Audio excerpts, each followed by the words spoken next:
What did you do? Steve, what's What up, did you brother? what did you do? Look Look at at look you. look at that, man. Look at that. That's pretty sick. That Yeah, is yeah, yeah. We'll talk about this cool ass project that you're working on in a all second, right. but let me start off. The hat is Oh, you're hold killing the on. hat. Say it again. You froze for a second. I said your hat is killing it. I Dude, love it's I it. do when I'm directing a commercial. I'm actually in Pittsburgh, and so whenever I do a commercial, I wear this hat. It's kind of a stupid thing. No, man. Hey, it's worked. I mean, for Emmys, you're not going to brag on yourself, so I'll brag for you and your team, because I know no one does it alone. Correct. Uh, but actually, I think your coolest accomplishment is being the younger brother of one of the most awesome women on earth, Lindsay.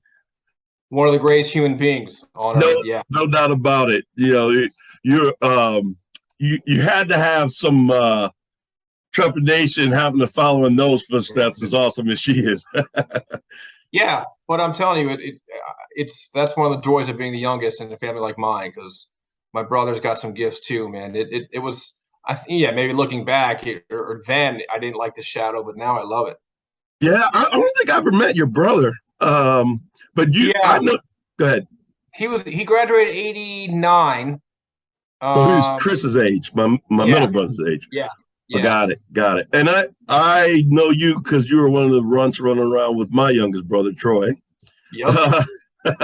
uh, for kids that are aspiring sports, whatever, let's talk about your story and your climb. You started just doing South Lakes games, right? Yeah, I was the announcer in the gym for South Lakes basketball games, and I remember to this day, Rick Walker, remember Rick Doc Walker was Oh, there doing a piece for NBC4, either on the program or Coach Bird, or Grant had gone by then. It might have been Joey Beard or Troy, and he came over to me with a business card and said, "Hey, man, you do a good job. Here's my card." And I knew from sixth grade what I wanted to do, but that just launched me. I was like, I knew Doc Walker, and that was a moment for me. So yeah, I did the stuff in the gym. I did remember talking sports with Irv Green. Irv, well, yes, I do. Now that you bring it up, I remember it. Yeah. so one of the most influential people for me was Irv Green. He had that local Saturday morning sports show on local Channel 8 TV. Western Cable, yeah. And then he couldn't host for a couple weeks, so he asked me to step in. And so I was a 15-year-old, and I thought I was hosting the Oscars. It was the coolest thing in the world, dude. And so between him and what he did, and I think he changed the graphics one week so it said talking sports with Steve Trout, and that just kept me going. That kept me Yeah, going.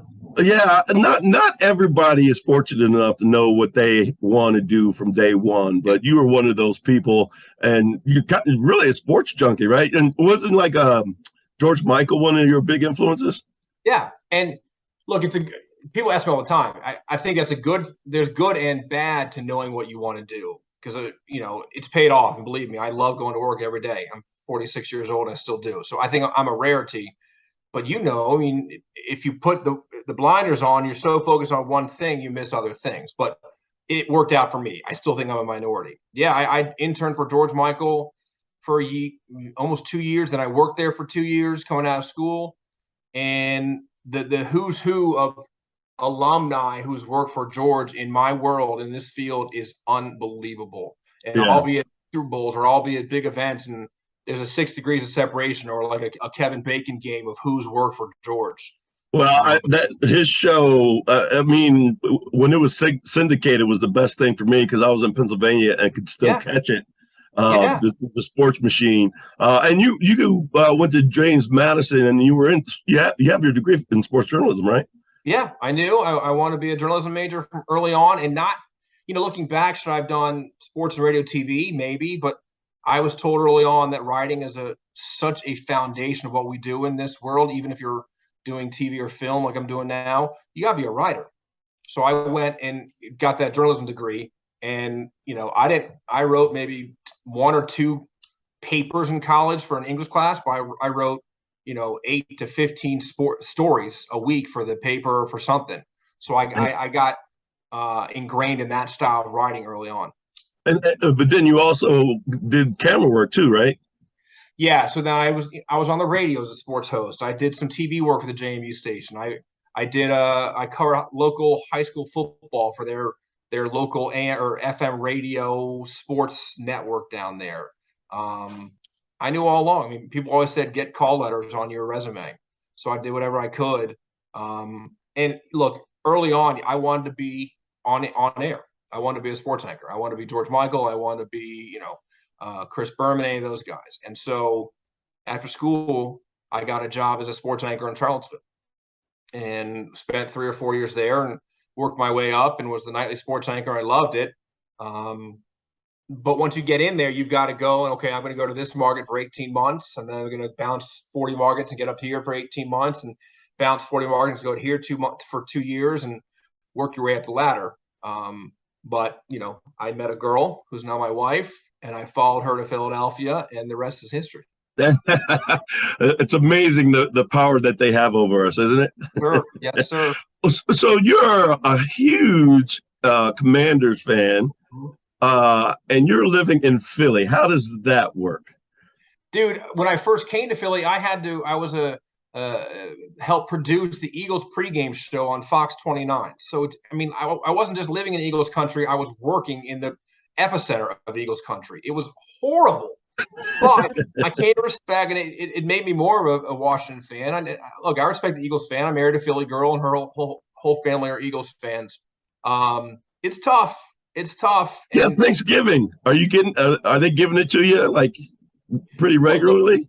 I think they've got the right. They've had a lot more wins. They've got a ring. My little brother or my brother-in-law wasn't too old in the 80s to know how good we were. But the fact that I have to keep using the 80s, it's sad. We need to win again. Yeah, I want to give all you Commanders fans a hug because it's just been painful to watch as a objective observer of. Who are you a fan of? I'm a Steeler fan. When I was younger, my mom's sister was dating Dwight White, and I'm putting dating in air quotes. All right, so I was like 6 or 7 years old, and that's my first football memory. So that's by the time we moved to Reston, I'd already been a Steeler fan. All right, yeah, but I'm not an obnoxious Steeler fan. So look, I'm telling you, and I'm in Pittsburgh right now. And I just said this to someone earlier today. If I wasn't such a big Washington fan, I'd be a fan of Pittsburgh. It is one of the classiest organizations in all sports, from top to bottom. Yeah, it seems that way. The fact that they've only had really 3 coaches, something like that. Yeah. And the city has really blossomed to being one of my favorite places to go. So I would say I was a little jealous that you're there, but I'm warm all the time now. Yeah, so. I know it's gray and it's raining right now. So tell me about the call in 2004 from NFL Films. Like what happened? Give me a play-by-play on that. So I came to Philly knowing I was fine getting off camera. I got the job producing 1 year at Fox 29, their local affiliate for Eagles, but I knew all along about NFL Films being based just outside Philly. And I kept hearing it was a cult. Once you got there, you never left. It's a great company to work with. And so my wife had it in.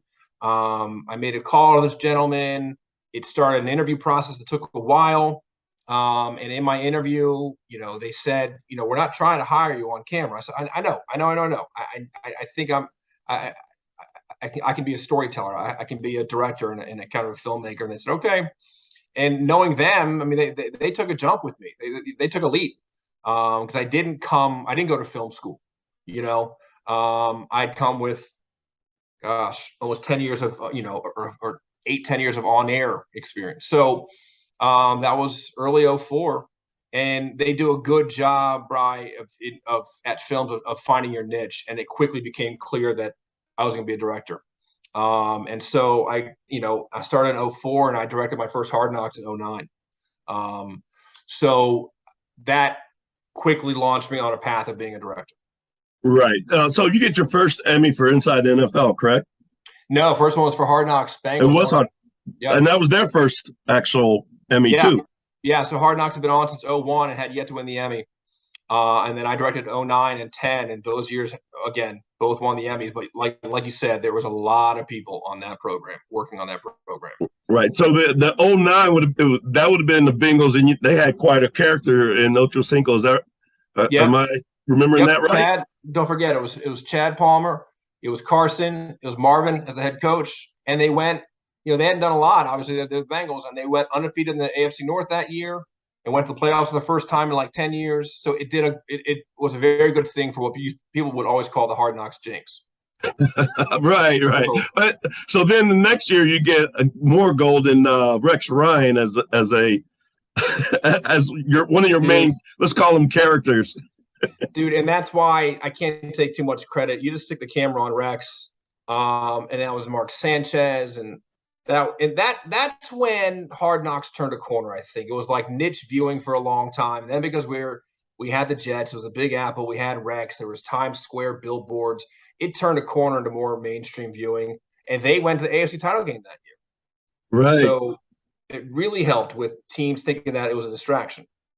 Well, so I know like you do it for the love of it, but it has to be so inspiring when your peers are acknowledging all that hard work.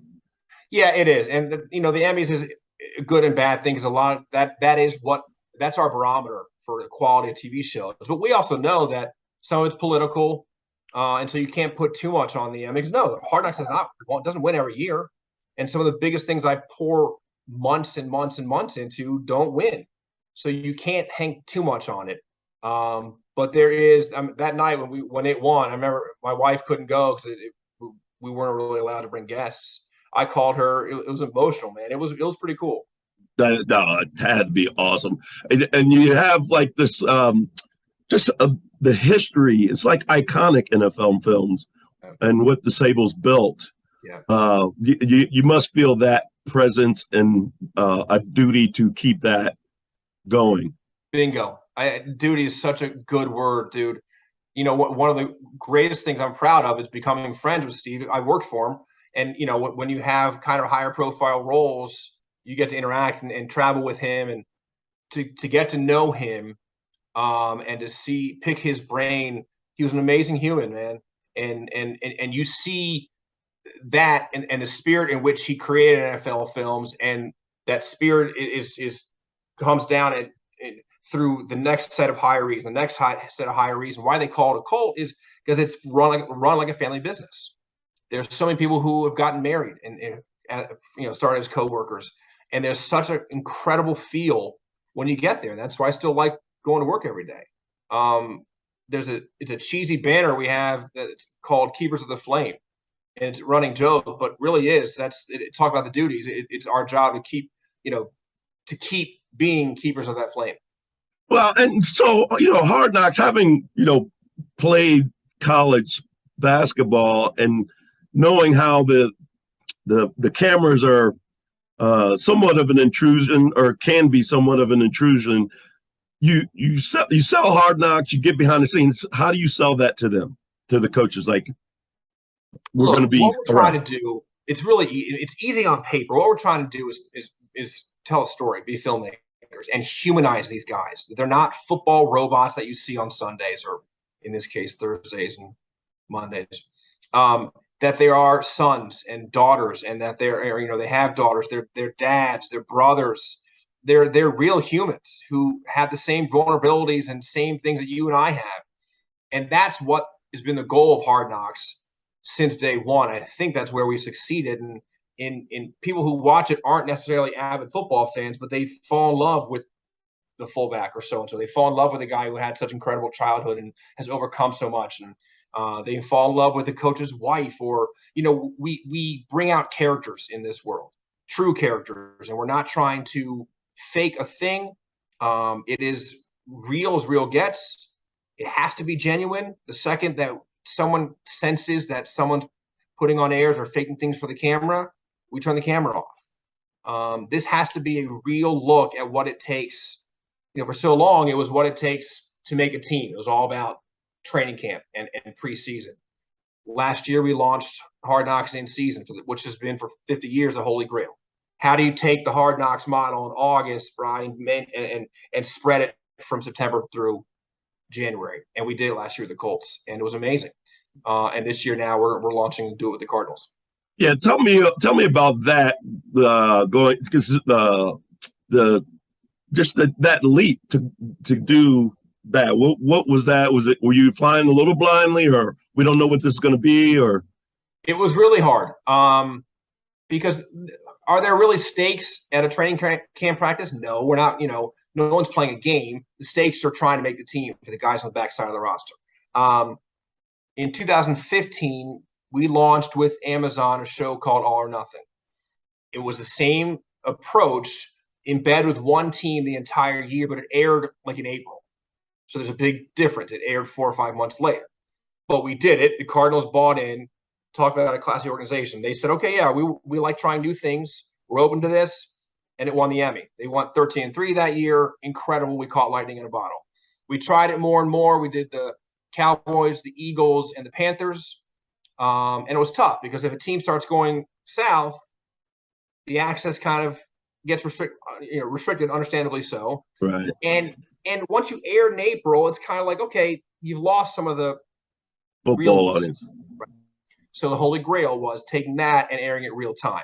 So then last year, the talk with the Colts was, look, this can work. We're not a distraction. Please call any of the other coaches who've done this. And Chris Bauer, the GM, and Coach Wright, they made calls and said, okay, look, we're in. And so I say, by the second or third day, you're going to forget we're there. They laugh when we tell them that, but damn, it's true. The second or third day, they forget we're there. That's and right. That's when you know you're getting the real stuff. Yeah. And that takes a special talent also to know that it's real and not, somebody put on airs, as you said. But having Bruce Arians, who to me is one of my favorite sports coaches ever, that had to be advantageous just because of how he rolls. Yeah, and you get to know these people too, and that's one of the joys of this business, or at least what I do. You really get to know them and keep long friendships. And I love the expression. He's a good human being. It's the third time I said that now in this, but he had a rule that he told his staff: if I find out you missed a soccer game or a violin concert or a school play of one of your kids, I'm going to fine you. He's like, we find life balance, get your job done, but don't be a jerk parent. Go home and do your job at home too. Bud Grant did that in the 70s with the Vikings, and he kind of stole from him. But I love that approach. Oh man, no question. And isn't Peyton's Place one of your projects too? Yeah, I worked on a couple of them. I did one of the expansions. We did Ronda's Places with Ronda Rousey. I did that, and then I've done a bunch of one-off episodes for Peyton's, but I don't have a huge hand in that. Gotcha. So let's talk about this cool thing that I didn't even really know existed until you posted about it. I had never thought about it. It's called The Perfect 10, which is behind me. There's 7 of them. Two of the 10 are no longer living, and one we'll skip over and let other people figure out who that 8th living person is. But just tell me how this came about and the genesis of it. It's been like 3 years. So again, through connections of a lot of different projects in this world, Tim Brown and a man named Mark Bluestein came to me and said, we have this idea, because Tim was just on the bus, had gone to the Hall of Fame ceremony of whatever year that was, and someone tapped him on the shoulder and said, hey, you're one of only 9 that has that went to that had a Heisman and is now in the Hall of Fame. He's like, that's not true. And he tells the story. They looked it up on the phone, and he's like, oh my God, there's only 9. So then he got working with some folks on his end. They brought it to me and said, I think we have something here. And I was shocked. I worked in the NFL for 19 years, and I should have known that, and I was shocked. And the fact that more men have walked on the moon is such a great stat than had these 2 honors. So in the time that we were talking, Charles Woodson gets into the Hall. So the first draft of this trailer was actually called The 9. Then Charles goes in, and we're allowed to, I love the title, The Perfect 10. So then they came to me, and we just, how do we do this? And so to me, it had to be centered around getting the 7 of them, okay, OJ's the 8th living one, and his merits put him in this group. We address him, and he is understandably, and he gets his due for what he did on the field to get those 2 awards, but he's not part of the production. But the idea of getting these 7 together for the first time ever in one room at one place, to me, was the greatest clubhouse in the history of football. And so you'll see, I spent a long time trying to pick the coolest place. And I wanted an empty room, exposed brick or exposed wood, and have these guys walk down out of a freight elevator, which you'll see when you see the film come out. And one of the first scenes is it's like Roger goes, hey, Mr. Campbell, Roger Staubach. Earl's like, Roger, I know who you are, but they'd never been in the room together. Right. So seeing the 7 of them sit down and know that they're the only 7 humans on this planet who can say, they have a Heisman and bust in the Hall of Fame. And then the stories that came out of it, Bri, it's one of the coolest things I've done as a professional.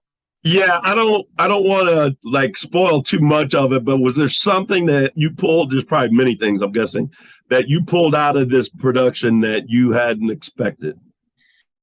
Yeah, the fact that they were, it may be obvious now to think, but there's not a jerk among the group. And I really mean that. I wouldn't bring it up, but they're just sat there and they listened to each other, and they didn't interrupt. It wasn't me. They would ask questions. I didn't want to host on purpose. There's no suit in there. There's no Costas. There's no nothing. It's just because they don't belong in the clubhouse. It's those 7 men. And to hear them talk about the doubts they had and the vulnerabilities they had. And Barry says at one time, they're wrapping up, and they said, do you think it's lonely? Tim asked Earl, are you lonely at the top? And Earl's like, no, I'm not lonely at the top. I got a wife I've been married for 45 years, and she makes sure I'm not lonely. And Barry goes, you know what? I am. I think it was lonely at the top. And I was like, what? I mean, you never hear them say this kind of stuff. Right.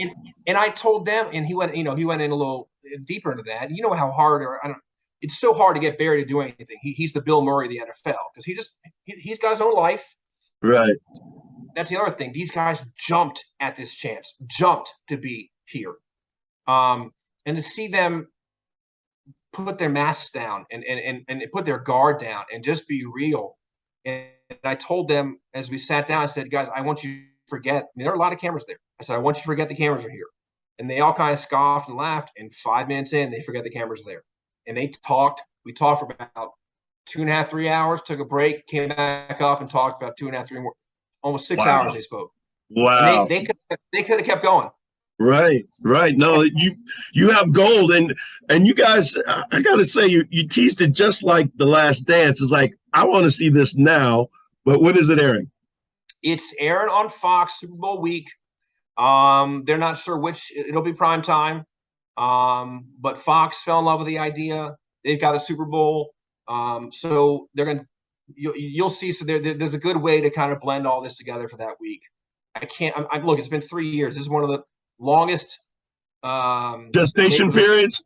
Yeah, labors of love I've had, and there's an army of people who've worked on this. So, oh God, I can't. And I was waiting to release that. We couldn't release until Fox released it with their press release. So I was so excited to do that. And I don't share a lot about my work on Facebook. Yeah. But I wanted to for this. Yeah, you have to be proud of that. So maybe I'll get you back on to remind folks right around Super Bowl time when. Let's do it. Yeah, and what's next, or what kinds of things are you trying to get out there into the atmosphere project wise? Yeah, so I'll be directing the Hard Knocks in season again this year with the Cardinals, and so that's massive. And we kind of ramp up, but once Halloween hits, I'll be out there. 8 days there, 6 home. 8 days there, 6 home. And we keep our on the ground crew to be a skeleton crew, and we don't need a lot because we're there all the time. But you're there all the time, and so we have to know the guys. And I know I know a lot of the franchise from our project with Amazon 2015. I love this franchise, and I can't wait to tell their story. They're as transparent as hell. You need a team to come on in. We have nothing to hide. Come on in and tell our story. So I'm like, sign me up. Oh man, that's awesome, man. Well, congratulations on all your success. I appreciate you taking time to talk to me about it. I'm really looking forward to this. So awesome. And straight out of wrestling, man. Wrestling proud. You've always been my favorite Allen brother. That. I figured as much. We didn't want to like expose it this way, but yeah, sorry. Yeah, Troy will have to get over it. I'll wait for his call. Yep. Okay. All right, brother. You take care, man. And tell your lovely bride, hello. Anything for you, BA. All right, man. Take